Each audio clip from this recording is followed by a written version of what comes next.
Hello and welcome to our Q&A section of Think to the V. More specific, our Think to the Kids section, which is a section developed for parents and teachers and legal guardians to, have a conversation together, a discussion together about our children in modern times, in the society that we live now. And we do have a question today, and it comes from Marisa Ventura, who writes, and again, thank you, Marisa. I don't know where you're from, so please, if you can put in the comments below where you're writing us from, and so we can get to know you a little better. But she writes, "Wonderful project. I have a question, kind of a comment for you. Have you noticed that recently the amount of violence among our children has increased?" I have. And I notice it now in schools and with their friends. Do you think that as adults we are contributing to the lack of kindness in our children? Good luck with the new project to you and to everyone else involved. And she puts two smiley faces, and that's awesome. Thank you, Marisa, for your question. I do believe that violence and lack of kindness has increased in the times now. And I'll tell you that there are three things that I think are playing a big role in what is going on now. The first one has to do with media. And as I said it before in one of the videos, media plays probably one of the biggest roles in how our kids act now. And I don't know. In all honesty, I do not know if it's media who has influenced our kids into becoming more violent, and even us, into becoming more violent, a little bit less tolerating, or if it's simply the fact that we've always been surrounded by violence and by bad things, and now we have the media and we have all the outlets with Facebook, Instagram, all the social media, YouTube. So now we see it all around the world. Now with the media, we can see things that are happening in Spain, that are happening in South America, other parts of the United States. So it could be that. It could be that now we're just being more exposed to it. But the truth is that it's irrelevant. I think we as parents and as legal guardians and as teachers, we are not supervising our kids better. And there's this big idea that a lot of parents, you would be surprised how many adults think this, that media is supposed to educate. That's the biggest role of media, and it's not. Media is supposed to. It was created to entertain. So I would say like 80% entertain, maybe 20% educate. The biggest role, the biggest responsibility, and that we as parents and as teachers and as adults have is to educate. That's our job, not the media's job. I do agree, media has to have a little bit more responsibility, but should be a little bit more accountable for it. But it's just a third party. The two parties involved are children and adults, and we as adults, as parents, are supposed to educate and supervise our kids in all the aspects surrounding their lives. Media has provided, in the society that we live, we have a rating system. We know we have movies that are rated PG, G, R, PG-13. And we have the same thing, something similar with TV and with music, even video games. But I do believe that we, most of the time, do not pay attention to those things. And I'm not saying, that rating system is perfect. But it's by far very, very flawed. But still, as flawed as it is, we still should probably follow it. And we would save our kids from a lot of bad things that they will be exposed. Let me give you a big example, something that actually happened to me kind of a week or a week and a half ago.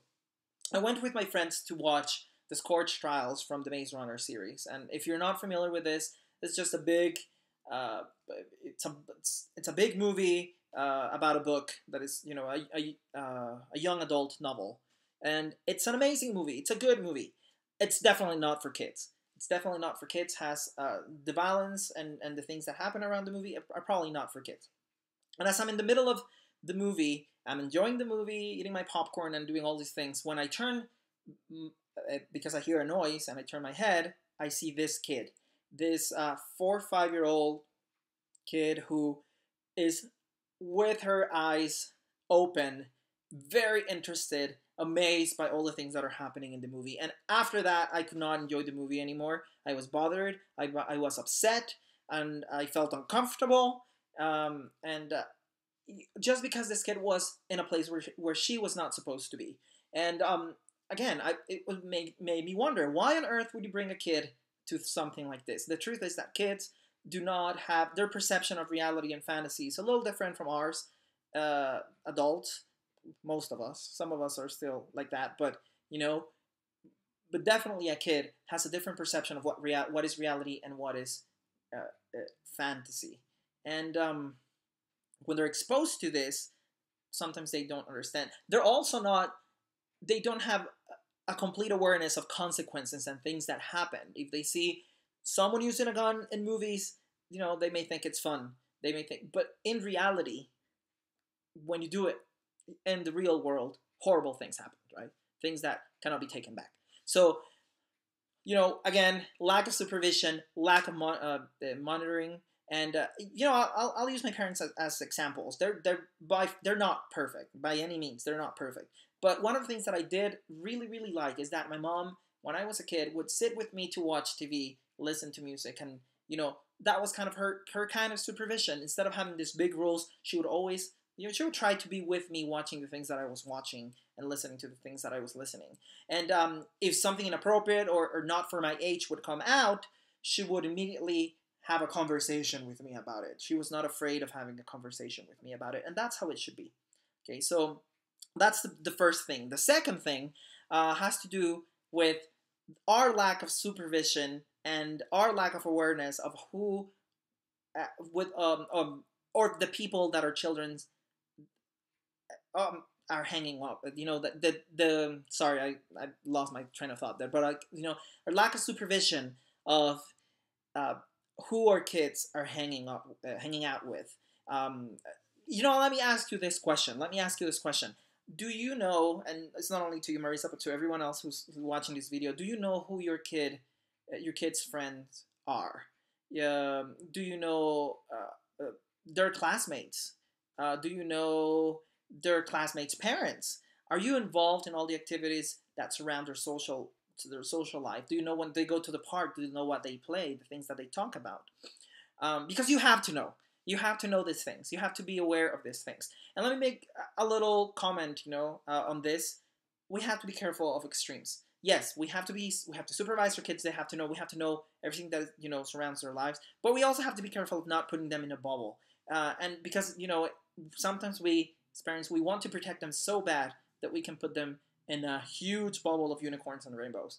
And that is definitely not the answer. I tell this because in the culture where I live, and I'm probably in other places of the United States, you see many parents who put their kids, and again, in this bubble of rainbows and unicorns, and they shelter them from absolutely everything. And it's ridiculous. And the reason why it's ridiculous is because once they grow up, once they turn 18, we also live in a culture where you kick them out of the house to go to college. And the big thing that you do, you know, burst the bubble, and they're immediately exposed to everything you have sheltered them from. You cannot expect your kid to raise an awareness of something he's not being exposed to.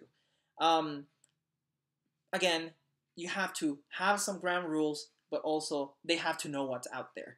They have to be, you know, they have to know all the things that are different about the world.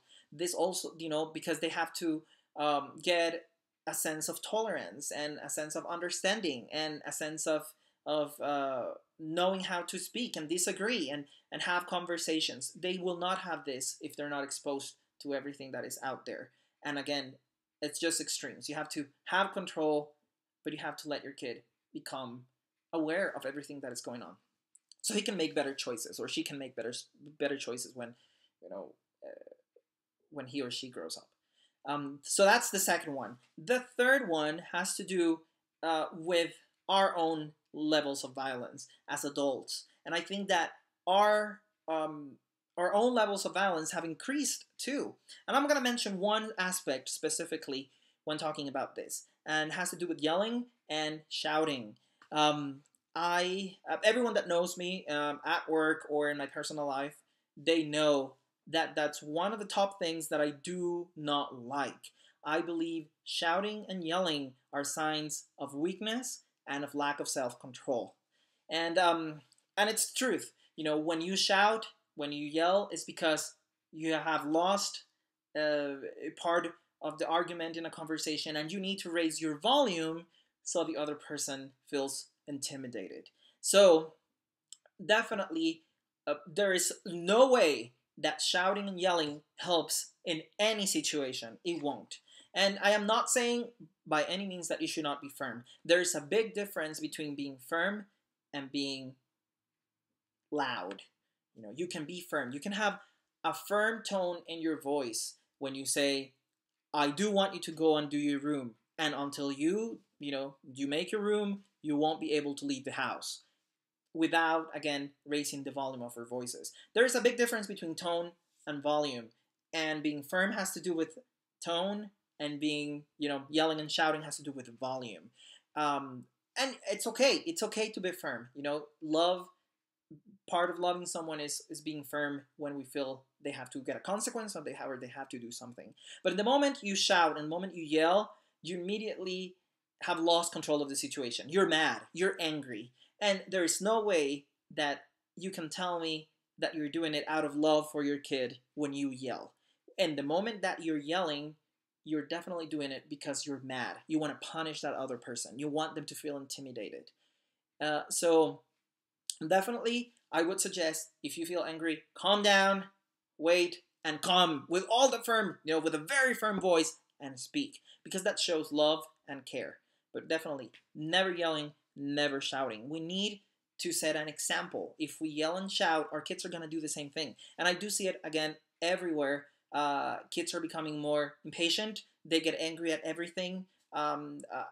Getting on my nerves. It's one of the most common phrases that I hear all the time. Getting on my nerves.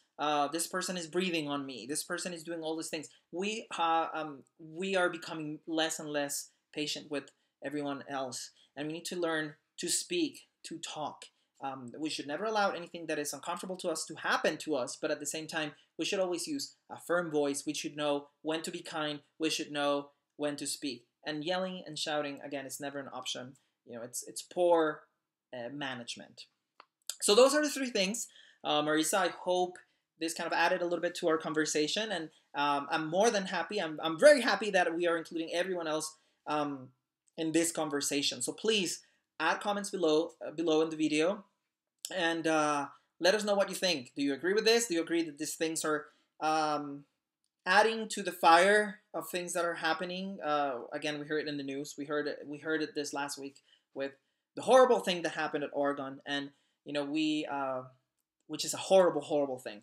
So, do you think these three things are happening, and what do you think we should do? What do you think are some of the things that we should do? Please also add any questions or any comments that you have down below. Even if you disagree, all conversation is welcome. Add it down below, and also join. Subscribe to my channel, and you can see there. I'm gonna put in the description a little thing so you can connect to my Twitter and Facebook pages.